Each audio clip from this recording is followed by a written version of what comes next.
परों को खोल जमाना उड़ान देखता है, परों को खोल जमाना उड़ान देखता है, यूं जमी पे बैठ के क्या आसमान देखता है।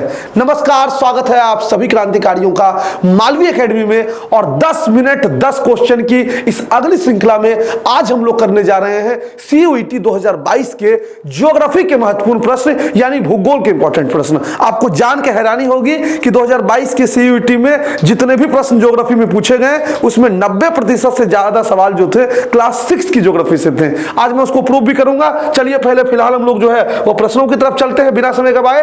सवाल है, पृथ्वी के वायुमंडल की दी गई परतों की व्यवस्था को निम्न से उच्चतम की ओर सजाएं। अच्छा, इसको सजाने के लिए आपको वायुमंडल की हर परत होनी चाहिए, लेकिन कई दफा सवाल में थोड़ा हम कॉमन सेंस का यूज करेंगे तो सब नहीं पता होगा तो भी उत्तर दे देंगे। तो इस सवाल में वही चीज हो रही है, जैसे एक है बाह्यमंडल। इतना तो कॉमन सेंस आपको लगेगा, बाह्यमंडल जो है वो सबसे बाहर वाला एरिया होगा, तो ए नंबर सबसे लास्ट में आएगा। तो अगर हम ऑप्शंस को देखते हैं तो ऑप्शंस में मात्र एक ऐसा ऑप्शन है डी नंबर जो सबसे लास्ट में आ रहा है। यानी उत्तर अगर कई बार हम नहीं भी जानेंगे तो भी सही लगा देंगे, इसका उत्तर हो जाएगा डी। लेकिन आपके एग्जाम के दृष्टिकोण से हर बार ये काम नहीं करेगा। कॉमन सेंस जो है एक आध प्रश्न में वर्क कर सकता है, हर प्रश्न में नहीं करता है। तो एक बार आपको जो है डिफरेंट लेयर्स ऑफ एटमॉस्फेयर जानना होगा। सबसे नीचे जो लेयर है उसको कहते हैं ट्रोपोस्फेयर, उसके ऊपर जो लेयर है उसको कहते हैं स्ट्रेटोस्फेयर, उसके जो ऊपर लेयर है उसको कहते हैं मेसोस्फेयर, उसके जो ऊपर लेयर है उसको कहते हैं थर्मो या आयनोस्फेयर, और उसके जो ऊपर लेयर है उसको कहते हैं एक्सोस्फेयर।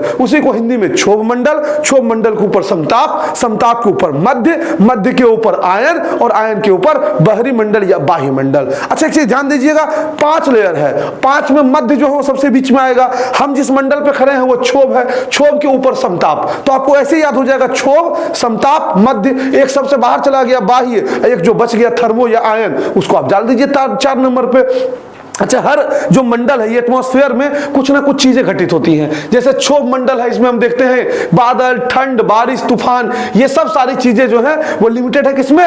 ट्रोपोस्फेयर में। ट्रोपो के ऊपर स्ट्रेटो है, वायुयान के लिए सबसे अनुकूल है, और ओजोन परत जो अल्ट्रा वायलेट रेज को आने से रोकता है वो भी स्ट्रेटोस्फेयर यानी समताप मंडल में पाया जाता है। उसके बाद तीसरे नंबर पे आता है मध्य मंडल, और अंतरिक्ष से जितने भी उल्का पिंड यानी कि हम लोग कहते हैं मेट्रोइड्स जिसको कहते हैं, मेटर्स जिसको कहते हैं, वो जो प्रवेश करते हैं उसी मंडल में आने के बाद उसमें घर्षण के कारण आग लग जाती है और वो जल जाते हैं। फिर आता है आयन मंडल। ये आयन मंडल या थर्मोस्फेयर अलग अलग लेयर्स में डिवाइडेड है, जैसे डी, ई, एफ लेयर, जी लेयर, ऐसे लेयर्स में डिवाइडेड है। और उन लेयर्स में ही जो है रेडियो तरंगे जो होती हैं वो ट्रांसमिट होकर वापस पृथ्वी पे आ जाती हैं। और अंतिम है अपना बाहरी मंडल, इसमें हीलियम और हाइड्रोजन जैसी हल्की गैसें जो है वह पाई जाती हैं। तो यह है हमारा सवाल नंबर 1। और आपको सवाल इतना डीप नहीं दिया, ये सारे चीज जो एनसीईआरटी में दिए हैं, लेकिन सवाल सिंपली आपको अरेंज करने के लिए दिया। तो अब अगर आपको अरेंज करने कहा जाए तो कई तरीके से अरेंज कर लेंगे। आप एक तरफ से देखेंगे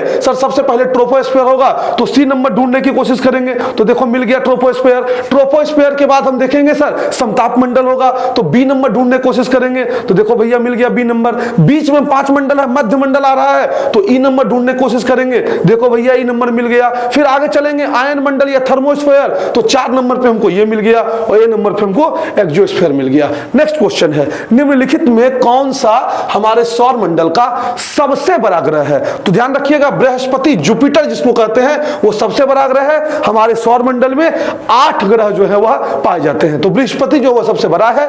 बुध जो सबसे निकटतम भी है और सबसे छोटा भी है, यानी क्लोजेस्ट एंड स्मॉलेस्ट। और सबसे गर्म ग्रह जो है वह शुक्र को, यानी Venus is the hottest planet on the earth. सौर मंडल में 8 ग्रह हैं, और 8 ग्रहों को अगर हम देखना चाहे तो वो अगर सूर्य की दूरी के हिसाब से, मान लो ये सन है और इसके हिसाब से अलग अलग ग्रह जो हैं, तो ये दूरी के हिसाब से सबसे पहले आता है बुध नजदीक, उसके बाद शुक्र, फिर पृथ्वी। यानी पृथ्वी की रैंकिंग जो है वो 3rd नंबर पर आती है। पृथ्वी के ठीक बगल में मंगल, मंगल के बाद बृहस्पति, बृहस्पति के बाद शनि, शनि के बाद अरुण, और अरुण के बाद जो है वह नेपच्यून पाया जाता है। 2 ग्रह को एक याद रखिएगा, बुध, शुक्र, पृथ्वी, बस 3 याद करेंगे, बाकी चीजें एक सीक्वेंस में जो है वो याद हो जाएगी। बुध, शुक्र और जो है पृथ्वी। पृथ्वी तो 3 नंबर पे याद रहेगा। उसके बाद डे के हिसाब से आगे बढ़ेंगे ना, तो एकदम जैसे जैसे डे बढ़ेगा वैसे वैसे बच कौन गया है? मंगल, मंगल हो जाएगा। मंगल के बाद बृहस्पति, बृहस्पति आ जाएगा। उसके बाद शनि। इंग्लिश में ये फॉर्मूला काम नहीं करेगा क्योंकि थोड़ा वो चेंज हो जाता है। और सबसे लास्ट में नेपच्यून है, प्लूटो को तो हटा ही दिया गया है। तो ये डिस्टेंस वाइज भी आप इसको याद कर लेंगे। नेक्स्ट क्वेश्चन जो दिया गया है वो दिया गया है डिफरेंट टाइप्स ऑफ झील जो जिसको कहते हैं। पूछा जा रहा है सूची 1 का सूची 2 से, यानी डिफरेंट लेक्स के बारे में पूछा जा रहा है, मिलान कर दीजिए। अब इस स्थिति में आपको पूरा जो है वो झीलों के बारे में आना चाहिए, तो विश्व की प्रमुख झीलों के बारे में आपको थोड़ा अध्ययन जो है वह करना पड़ेगा। तो एशिया में आपका कैस्पियन है, मानसरोवर, चिल्का है और बैकाल झील है। इसी प्रकार अफ्रीका में जाएंगे तो विक्टोरिया और टांगानिका झील जो है वह अफ्रीका संबंधित है। उत्तरी अमेरिका में चले जाएंगे तो सुपीरियर और स्लेव और ग्रेट बियर झील जो है, और वह दक्षिण अमेरिका में चले जाएंगे तो टीटीकाका है। जैसे नॉर्थ अमेरिका में अमेरिका, अब उससे थोड़ा हम जानते हैं सुपीरियर कंट्री है, मानते हैं ना, तो वहां सुपीरियर कुछ ना कुछ आपको लिंक जो है वो लगा लेना पड़ेगा, ठीक है। एशिया की सबसे पहले बात कर, सबसे पहले सुपीरियर की बात कर लें तो सुपीरियर जो है कहां चला जाएगा, नॉर्थ अमेरिका में चले जाएगा, यानी सी का 1। तो जितने जगह 1 नहीं रहेगा उसको हटा दीजिएगा ऑप्शन से, तो सी का 1 केवल जो है वो 2 जगह आपको देखने को मिल रहा है। इसके बाद आप जाइए बैकाल झील, तो बैकाल जो है वो एशिया में, मैंने अभी तुरंत बताया बैकाल कहां है, वो एशिया में है। तो ए का जो है वो 4 हो जाएगा, यहां ऐसे मत मिलाइएगा, बगल में लिखिएगा। तो ए का 4 यहां पे देख रहे हैं, तो ऑलरेडी इसको काट ही दिए हैं, यहां पे ए का 4 नहीं दिया, इसको भी काट देंगे, ये वाला उत्तर हमारा सही हो जाएगा। तो ये एप्टीट्यूड हमको एग्जाम में क्वेश्चंस में जो वो जरूर अपनाना है। इसके बाद आगे चलते हैं, नेक्स्ट क्वेश्चन है क्वेश्चन नंबर 4। पृथ्वी अपने अक्ष पे किस दिशा में घूमती है? तो पृथ्वी हमेशा पश्चिम से पूरब की दिशा में घूमती है, ध्यान रखिएगा, वेस्ट टू ईस्ट, पश्चिम से पूरब की दिशा में पृथ्वी घूमती है। 2 चीजें और ध्यान रखनी होगी, ये जो पश्चिम से पूरब की ओर घूम रही है इसको दैनिक गति या डे मूवमेंट कहते हैं, अपने अक्ष पे 24 आवर्स में रोटेट हो जाती है और इसके कारण दिन और रात का निर्माण होता है। वही पृथ्वी चारों ओर सूर्य की घूमती है एक ऑर्बिट में, उस ऑर्बिट में घूमने के रिवॉल्यूशन कहते हैं और उसके कारण ऋतु का परिवर्तन होता है। जब पृथ्वी ऑर्बिट में घूमती है तो इलिप्टिकल ऑर्बिट है और इस ऑर्बिट में पृथ्वी चूंकि 23.5 डिग्री ऑलमोस्ट झुकी हुई है, इसके कारण एक समय ऐसा आता है सबसे नजदीक हो जाते हैं और एक क्षण ऐसा आता है कि पृथ्वी सूर्य से सबसे दूर हो जाती है। तो जो सबसे नजदीक होती है उसको हम लोग कहते हैं उपसौर पेरिहिलियन। क्या कहते हैं? उपसौर पेरिहिलियन। और जब पृथ्वी सबसे दूर हो जाती है उसको हम लोग कहते हैं अपसौर यानी एपिहिलियन। अच्छा, नजदीकी और दूरी, नजदीकियां आने दो, दूरी मिटने दो। तो कैसे नजदीकी तुम बढ़ाओगे? तो नजदीकी बढ़ाने का महीना फरवरी है, लेकिन कोशिश पहले से करोगे तो जनवरी में नजदीकी जो है वो बढ़ेगी। ध्यान रखना, नजदीकी कब बढ़ रही है? जनवरी में। अब फरवरी के बाद तो दूरी बढ़नी तय है, तो दूरी कब होगी? जुलाई महीने को। तो किसी ना किसी कॉन्सेप्ट के थ्रू अपने माइंड में जो है हमको आंसर्स याद रखना है। तो पेरिहिलियन कब हो जाएगा? नजदीकी होगा परी से, ठीक है। एपिहिलियन जो है वो दूरी हो गई, 4 जुलाई आ गया। नेक्स्ट क्वेश्चन चलते हैं क्वेश्चन नंबर 5 की तरफ। मैच दी फॉलोइंग, फिर देखिए कह रहा है अब ये अलग अलग पर्वत श्रृंखलाएं। अब देखो मैं आपको दिखा दूं, ये सारे जो है वो माउंटेन्स के बारे में एनसीईआरटी में दिया है, कहीं कुछ नहीं। रिसर्च देखो कितनी तगड़ी है कि हम आपको ये तक बता देंगे कहां से क्वेश्चन उठा दिया है। तो ये सारे पर्वत जो है as it is fold mountain के एग्जाम्पल है और उसी फोल्ड माउंटेन के एग्जाम्पल को मैच दी फॉलोइंग में अरेंज करने के लिए एनसीईआरटी से दिया है। जैसे कह रहा है वलिद पर्वत हिमालय, एंडीज, उसके बाद रॉकीज उत्तरी अमेरिका में और आल्प्स यूरोप में। जैसे सुपीरियर कहे थे अभी उत्तरी अमेरिका में, अमेरिका का कारण वो जो सुपीरियर है, रॉकीज रॉक कर रहा है, तो ये भी आ जाएगा। हिमालय एशिया में आ जाएगा, एंडीज जो है दक्षिण अमेरिका में आ जाएगा। अब देखो क्या करेंगे, एंडीज को लेकर चले जाएंगे हम लोग सीधा दक्षिण अमेरिका, हिमालय को लेकर चले जाएंगे एशिया में और रॉकीज को लेकर चले जाएंगे नॉर्थ अमेरिका में, यानी डी का 1 हो जाएगा। देखेंगे डी का 1 कहां है, इसको हटाएंगे, इसको हटाएंगे, डी का 1 बचा हुआ है। हिमालय का जो है वो 2 एशिया में। अब इन लोगों में देखना ही नहीं है, इसके तरफ देखना ही पाप है, यानी ए का 2 होगा, तो यहां भी ए का 2 है, यहां भी ए का 2 है, यानी लड़ाई हमारी जो है वो जारी है। फिर अपना गया एंडीज, यानी सी का 4 होगा, तो सी का 4 ये जीत गया, ये हार गया। ऑप्शन नंबर बी अपना जो है वो सही हो गया, ठीक है। क्वेश्चन नंबर 5 का बी हो गया। क्वेश्चन नंबर 6 की तरफ चलते हैं। 6 में कह रहा है भूकंप तरंगों की तीव्रता किसके द्वारा दर्ज की जाती है? The intensity of earth waves is recorded by, यानी किस यंत्र के द्वारा जो है भूकंप की तीव्रता जो है वो किस यंत्र के द्वारा दर्ज की जाती है? तो भूकंप की तीव्रता याद रखिएगा, जो यंत्र उपयोग होता है उसको हम लोग कहते हैं सिस्मोग्राफ। यंत्र जो उपयोग होता है सिस्मोग्राफ, लेकिन जो यूनिट होता है वो होता है Richter scale. 5.3 Richter scale, 6.3 Richter scale, समझ गए। यंत्र जो उपयोग होगा वो होगा सिस्मोग्राफ, ठीक है, लेकिन जो रिएक्टर जो यूनिट यूज होगा वो होगा आपका रिएक्टर स्केल। ध्यान रखिएगा। कुछ और चीजें आपको बता दे, आपकी गाड़ी में 2 मीटर होता है, आपको पता है, स्पीडोमीटर, ऑडोमीटर। आप लोग सामान्य तौर पर उसको बस मीटर कहते हैं, लेकिन उसके अंतर्गत 2 मीटर होता है। एक वो मीटर जो आपकी गति को बताता है, वो होता है स्पीडोमीटर, और एक वो मीटर जो दूरी कही गई डिस्टेंस को बताता है उसको कहते हैं ऑडोमीटर। इसके बाद रिएक्टर स्केल जो भूकंप की तीव्रता मापी जाती है यूनिट है। उसके बाद सिस्मोग्राफ पता लगाने और रिकॉर्ड करने के लिए वो यंत्र है। बैरोमीटर जो है वो वायुमंडलीय एयर प्रेशर को यानी एटमॉस्फेरिक एयर प्रेशर को मापने का जो है वो यंत्र है। और इसी तरह रेन गेज जो है वो बारिश को मापता है। बारिश जो है सेंटीमीटर में मापा जाता है, लेकिन यंत्र जो है उसको हम लोग रेन गेज कहते हैं। क्वेश्चन नंबर 7 की तरफ चलते हैं। 7 नंबर सवाल है दुनिया की सबसे बड़ी झील। झील से सवाल सारे के सारे सवाल एनसीईआरटी क्लास 6 से। तो दुनिया की सबसे बड़ी झील कैस्पियन, इतनी बड़ी इसको सागर कह दिए, झील से इतनी बड़ी हो गई। तो कैस्पियन सी जो है वो सबसे बड़ी झील है। दुनिया की सबसे बड़ी झील हो जाएगी कैस्पियन सागर। दुनिया के सबसे खारे पानी की बड़ी झील भी कैस्पियन सागर। दुनिया के सबसे गहरी झील बैकाल झील होगी। और दुनिया की सबसे अधिक ऊंचाई पे हाइट पे जो स्थित झील है वो आपका है टिटिकाका।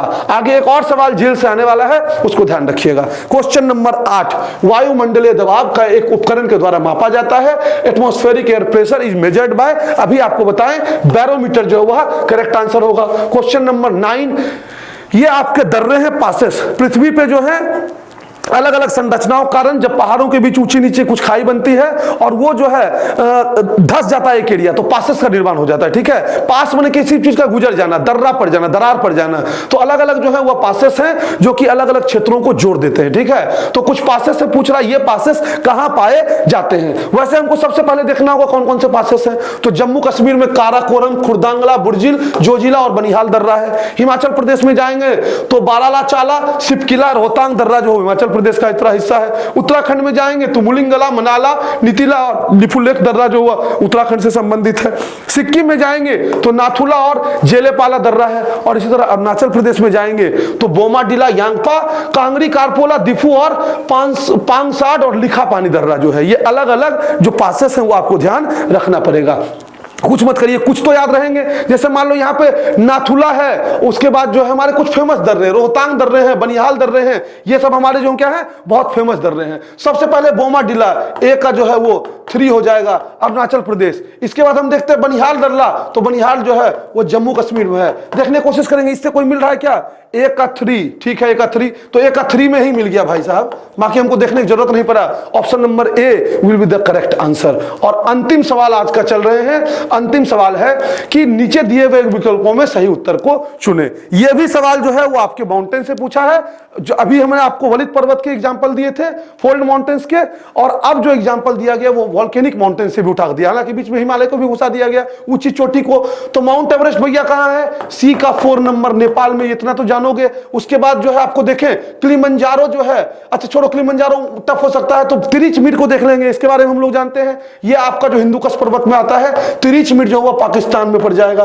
तो इसके थ्रू हम लोग आंसर पहले ढूंढने की कोशिश करेंगे। तो ठीक है, तो सी बी नंबर का क्या हो जाएगा, बी का 3 देखने की कोशिश करेंगे। बी का 1, बी का 2, बी का 3, ऑप्शन नंबर डी जो वो सही है। अब यहां पर आप देख लीजिए माउंट एवरेस्ट, सी का ऑलरेडी 4 वहां आपको देखने को मिल जाएगा। ए का 2 कोटापेक्सी जो है इक्वाडोर का ज्वालामुखी पर्वत है। और उसके बाद बी का 3 जो है पाकिस्तान, माउंट एवरेस्ट आपका नेपाल आ गया। और किलिमंजारो जो है वह तंजानिया का, डी का 1 जो है वह भी एक वॉल्केनिक माउंटेन है। तो ये आपके अलग अलग माउंटेन से रिलेटेड सवाल हुए।